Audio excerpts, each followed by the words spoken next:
салом бинандагони азиз, шуморо ба дидани барнома ахбори озодӣ даъват мекунем ки муҳимтарин хабарҳои Тоҷикистон ва ҷаҳонро дар 15 дақиқа дар ихтиёри шумо қарор медиҳад. Сархати мавзӯи имрӯз 16 декабр. дар паёми солонааш ба парлумон ва мардуми Тоҷикистон Эмомалӣ Раҳмон ваъда дод ки бо такмилӣ сохтмони чархаи севуми нирӯгоҳи Роғун лимити барқ комилан аз байн меравад.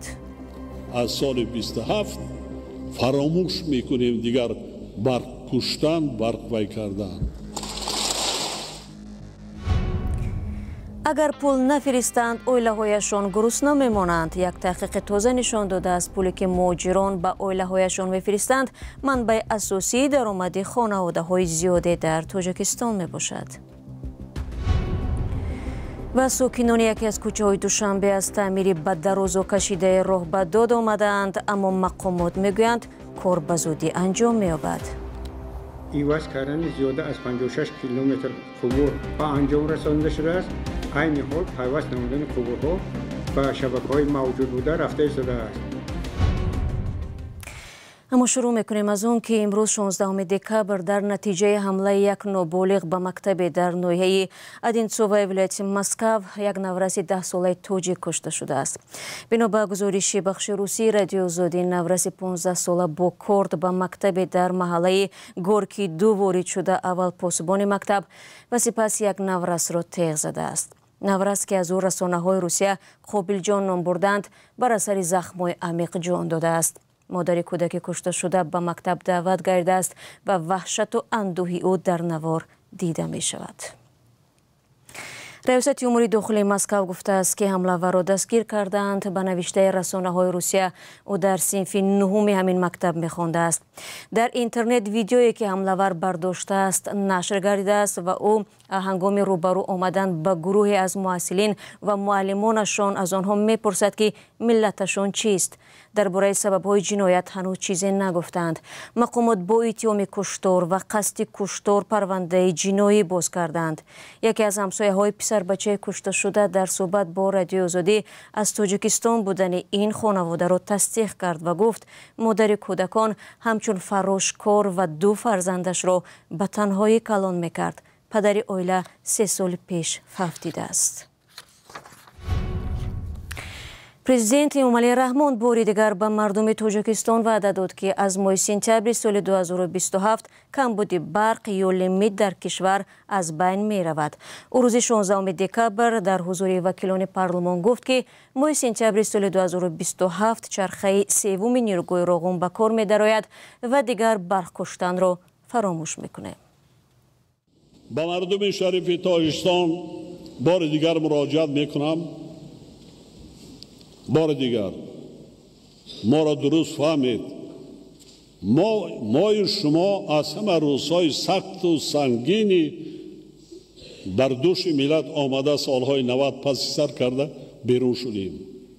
یک زمستان دیگر در پیش است.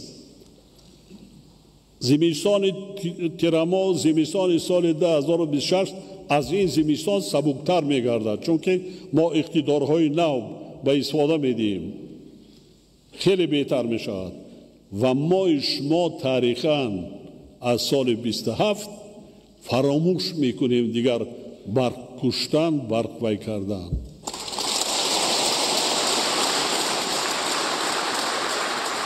эмомалӣ раҳмон соли 2024 низ чунин ваъда дода буд, аммо бархи мутахассисон бо назардошти вазъи феълӣ ба иҷрои он шубҳа доранд. раиси ҷумҳури Тоҷикистон паёмҳои қаблии мақомотро такрор кард ки сабаби камбуди барқ дар кишвар зиёд шудани аҳолӣ, ба кор даромадани корхонаҳои зиёд ва кам гаштани воридшавии об ба обанбори норак аст. раиси ҷумҳури Тоҷикистон ҳамчунин аз талафоти зиёди барқ нигаронӣ карда гуфт феълан дар кишвар солона 3 миллиард киловаттсоат барқ талаф می شود و مقامات می خواهند از روی نصب حسابکنک‌های بیلینگی تلفات برق را به حد اقل رسانند.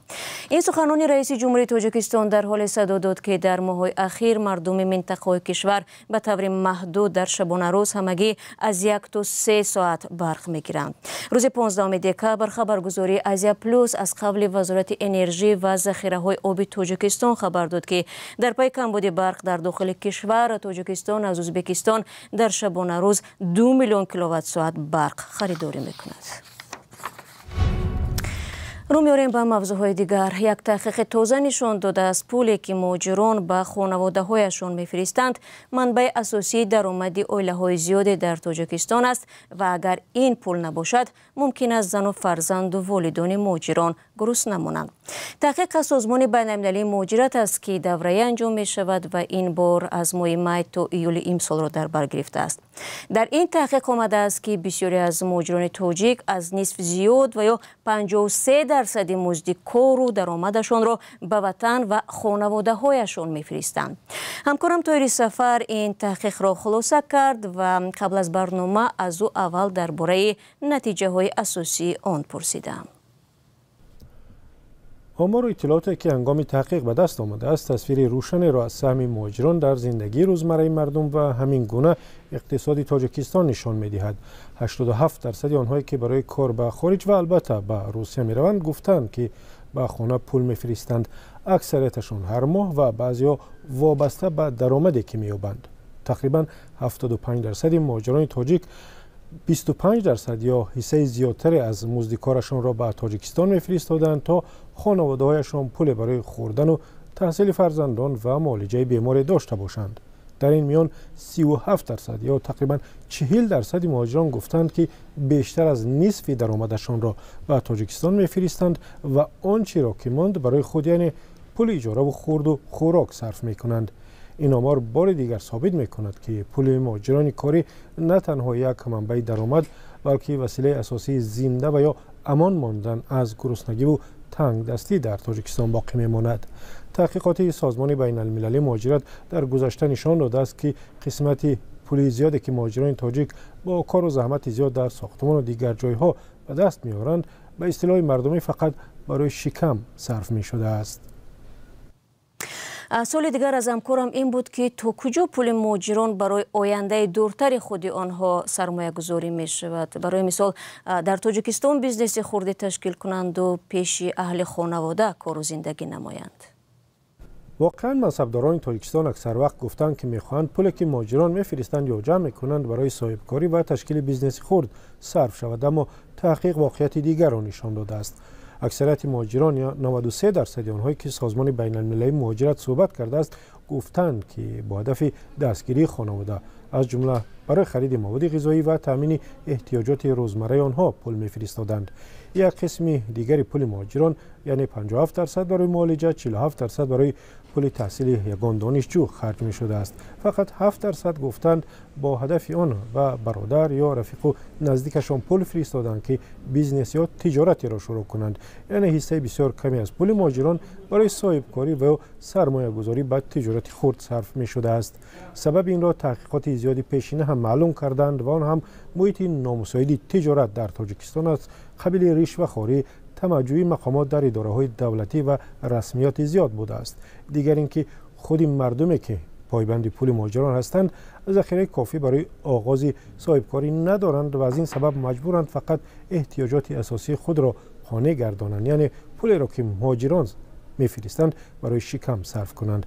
در عموم از این گزارش برمی‌آید که هرچند پول مهاجران اقتصاد تاجیکستان را استوار نگه می‌دارد، ولی برای رشد استوار اقتصادی آن و بنیاد جایهای کاری ایلابگی به طور لازم مساعدت کرده نمی‌تواند. تشکر همکارم طاهر سفر بود که تحقیق نوی سازمان بین‌المللی مهاجرت را خلاصه کرد که آن بر اساس صحبت با بیشتر از 2000 مهاجر بازگشته و در 12 ناحیه کشور انجام شده است.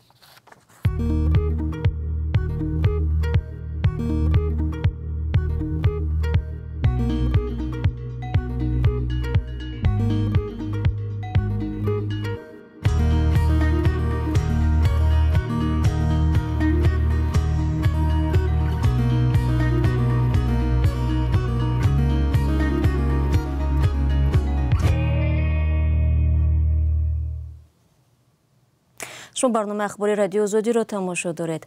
گروهی از ساکنان کوچه به نام احمدی دانش در شهر دوشنبه شکایت دارند که راه نزد بیناهایشان را برای بازسازی لوله‌های آبگذر کنده اند، ولی با گذشت یک سال دیگر باره تعمیر نکردند. به گفته آنها مراجعتی به تکرارشان در این خصوص به مقامات دخلدار نتیجه نداده است. نمایندگان اداره آب و کاریزی دوشنبه میگویند در فکر حل مشکل ساکنان هستند، ولی باشندگان این محله به همکاران امیر عیسوی و علیشیر ظریفی گفتند که به این حرفا باور ندارند. اگر نگاه گذشته کودکان این نگاه کلانو را گذشته نمی‌کنه یا باید جو گذشته میتونه ما گذشته نمی‌دونیم چی اول دارن در سنتری شهر. کوچه به نام احمد دانش در پایتخت تاجیکستان. این راه را که در نزدیکی فرودگاه دوشنبه جایگیر است، بعد از نوسازی لولا یا قبور آبگذر دیگر باره تعمیر نکردند. ساکنان میگویند این وضع تقریبا 1 سال باز حکم فرماست. تنکوچو قتی مکتب میبریم کودکامون نگون امکانیت باشه راه نداریم، درونای بلوک‌ها قتی میبریم، پشتوی دامو قتی میگذاریم میریم. 1 سال زیاد شدم خیلی ماندگی میگه. یگون کس چاره نمیبینه، یگون کس اجاره نمیبینه. شبانه کاری میره، حتی از گردش با پیش دام اومده نمیتونه.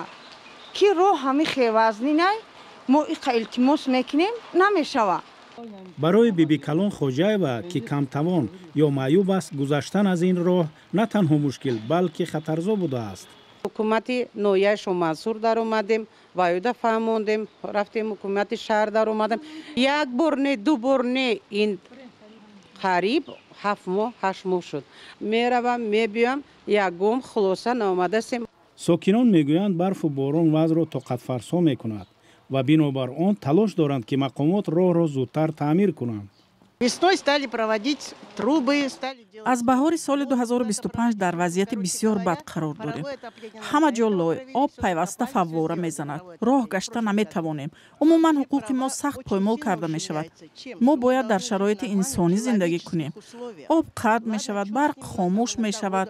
مشکلی جمهوری را درک می کنیم، اما تعمیر راه وظیفه معمولی است. خیلی خطرناک است، خصوصا برای پیرانسالان و برای کودکان.